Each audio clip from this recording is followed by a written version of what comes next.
Hi friends, అప్కమింగ్లో ఏం జరుగుతుందో వీడియోలో తెలుసుకుందాం. విహారీ డైరెక్ట్గా వచ్చి ఒక చెట్టుకు గుద్దుకొని అకస్మాత్తుగా తనకి తలకి పెద్ద గాయం జరుగుతుంది. అదే సమయానికి క్రిష్ బయట ఆడుతూ ఉంటాడు.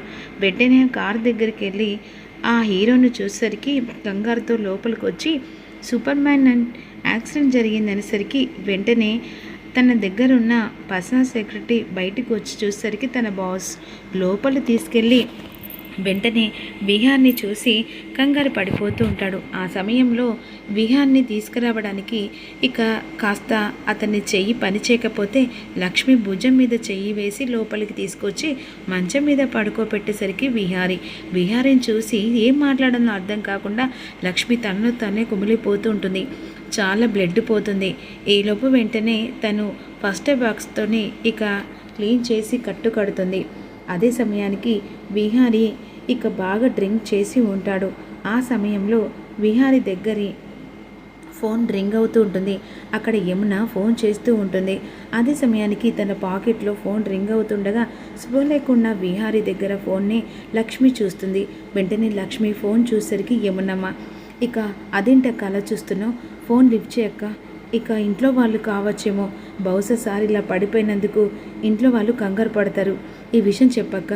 వద్దు, ఈ విషయం చెప్తే వాళ్ళ ఇంట్లో కంగారు పడతారు, ఇక సార్కి లేట్ అయింది, రేపు పొద్దున వస్తాడని ఏదో ఒకటి చెప్పు, నువ్వు చెప్పక్క, నువ్వు చెప్తే వాళ్ళు కాస్త నమ్ముతారు.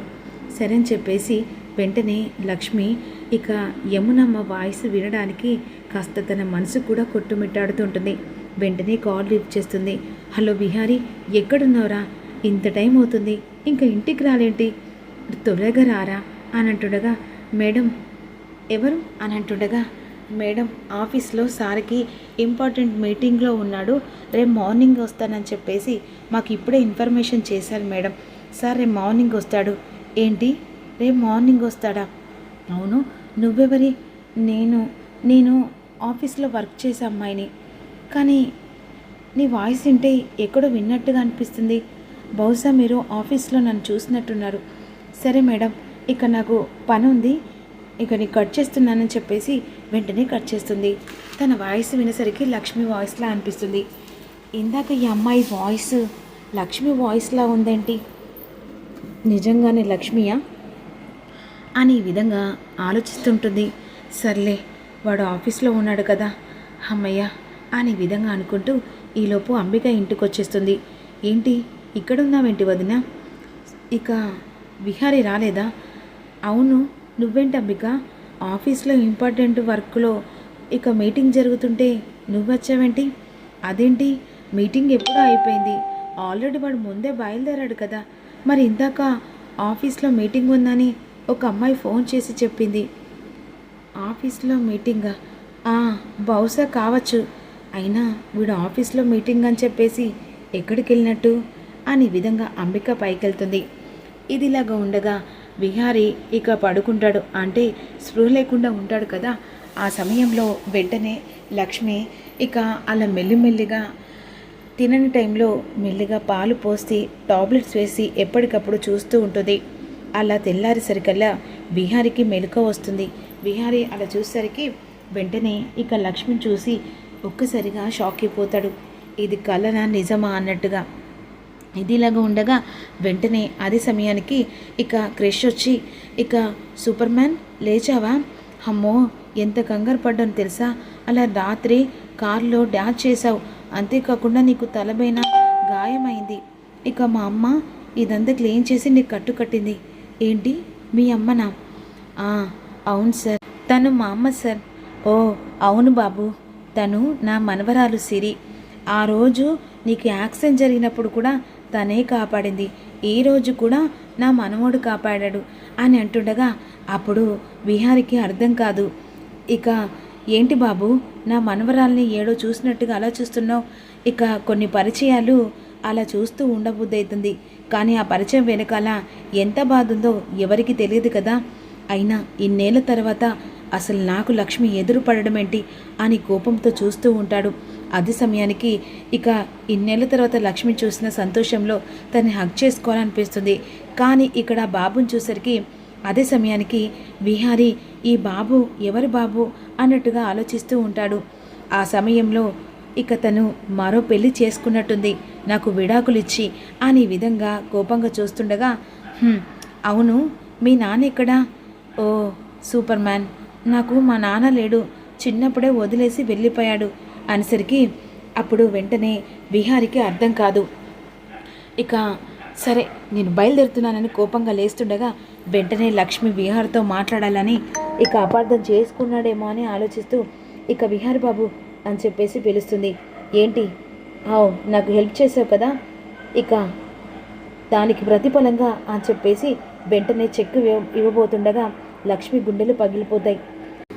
నువ్వు నన్ను నమ్మించి మోసం చేసావు కనకమాలక్ష్మి, నువ్వే ప్రాణమని అందరికీ ఎదురు తిరగాలనుకున్నాను, మన పెళ్లి విషయం అందరి ముంగట బయట పెట్టాలనుకున్నాను.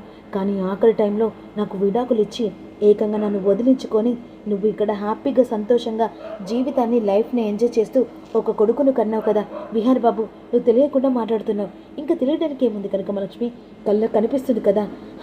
నా జీవితంలో అడుగు పెట్టిందే కాకుండా ఏకంగా నా జీవితాన్ని సర్వనాశనం చేసావు విహారి బాబు. నేను చెప్పేది విను, ఆ బాబు ఎవరో కాదు, మన కన్న బిడ్డ బాబు, మన కన్న బిడ్డ. నువ్వు నన్ను తప్పుగా అర్థం చేసుకుంటున్నావు. ఏమంటున్నావు లక్ష్మి? అసలు నేను విడాకుల పత్రం ఏది పంపలేదు.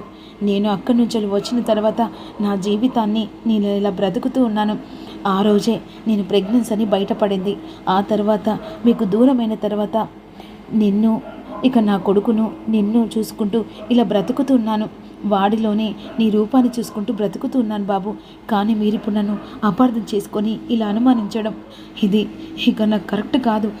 అంటే ఇక క్రిష్ మన కొడుకే బాబు. అంటే దీని వెనకాలండి ఏం జరిగిందో ఏమవుతుందో నాకు తెలియదు, కానీ మిమ్మల్ని దూరం పెట్టి నేను బాధపడుతూ ఇన్ని కష్టాలు పడుతూ ఉన్నాను. కానీ మీకు ఎప్పటికీ దూరంగా ఉండాలనుకున్నాను. కానీ ఆ దేవుడు నన్ను ఆ దూరాన్ని ఎడబాటు చేయకుండా ఇలా మళ్ళీ దగ్గర కలిపేలా చేశాడు. ఇలా నేను ఎలా వదిలిపెడతా అనుకున్నా బాబు. నువ్వు నా ప్రాణం, ఈ ప్రాణం లేనిది ఇక లక్ష్మి ఉండగలదా? అంటే లక్ష్మి నువ్వు నన్ను నిజంగానే ఎలా అనుకుంటున్నావు బాబు అని అనేసరికి, పద లక్ష్మి మన ఇంటికి వెళ్దాం, ఇక పద, ఇక్కడ ఈ జీవితంతో అందరికీ సమాధానం చెప్పాలి. నువ్వే నా భార్యవని అందరికీ ఇక చెప్పాలి. ఇక నేను ఎంతలా బాధ పెట్టానో ఆ బాధని ఇక నుంచిలైనా సంతోషంగా ఉండేలా చూయించుకోలే అని. వద్దు బాబు, దయచేసి ఇప్పుడు మళ్ళీ కొత్తగా సమస్యలు వద్దు. లేదు లక్ష్మి, ఏ సమస్య వచ్చినా మంచిదే, ఎదుర్కొనడానికి నేను సిద్ధంగా ఉన్నాను. ఇప్పుడు నువ్వు నాతో పాటుగా రాకుంటే నేను చచ్చినట్టే అని చెప్పేసేసరికి వెంటనే లక్ష్మి మాట్లాడకుండా విహార్తో చేపట్టుకొని నడుచుకుంటూ వెళ్తుంటుంది. అమ్మ అని చెప్పేసేసరికి ఏమైందని చెప్పేసి పద్మాక్షి అందరు కలిసి హాల్లోకి వస్తారు. లక్ష్మి చూసి ఇక అటు సహస్ర ఇటు పద్మాక్షి గుండెలు పగిలిపోతాయి. వెంటనే తన కోడలు చూసిన సంతోషంలో ఏం మాట్లాడాలో అర్థం కాకుండా, అమ్మ వెంటనే హారతి ప్లేట్ తీసుకొని రా అమ్మ లక్ష్మి అని చెప్పేసి, ఇన్నేళ్ల తర్వాత నిజంగానే ఇది కలనా నిజమా అని చెప్పేసి ఈ విధంగా తన హగ్ చేసుకుంటుంది. ఇక ఇదంతా ఇక్కడ మొత్తం కళ్ళ కట్టినట్టు అన్నీ కనబడుతుండగా గుండెలు పగిలినట్టు చూస్తూ ఉంటుంది. ఇక మరోవైపు వెంటనే హారతి ప్లేట్ తీసుకొని వచ్చి ఇక యమున హారతిస్తూ రామ్మ, ఇక కుడికాళ్ళు లోపల పెట్టి రామ్మ అని చెప్పేసి ఈ విధంగా అంటూ ఉంటుంది. మరోవైపు పద్మాక్షి సహస్ర చూస్తూ అసలు ఏం జరుగుతుంది ఇక్కడ? నిజంగానే ఈ లక్ష్మి ఇంట్లో అడుగు పెట్టిందా? ఇక నా జీవితానికి ఏ ఆధారం లేదా అన్నట్టుగా భయపడుతూ ఉంటుంది. లక్ష్మి ఇక ఇద్దరు చేతులు పట్టుకొని మళ్ళీ కుడికాళ్ళు పెట్టి లోపల అడుగు పెడుతూ ఉంటారు. మరి రాబోయే ఎపిసోడ్లో ఏం జరుగుతుందో తెలుసుకోవాలంటే ముందుగా ఒక చిన్న లైక్ అయితే అస్సలు మర్చిపోకండి.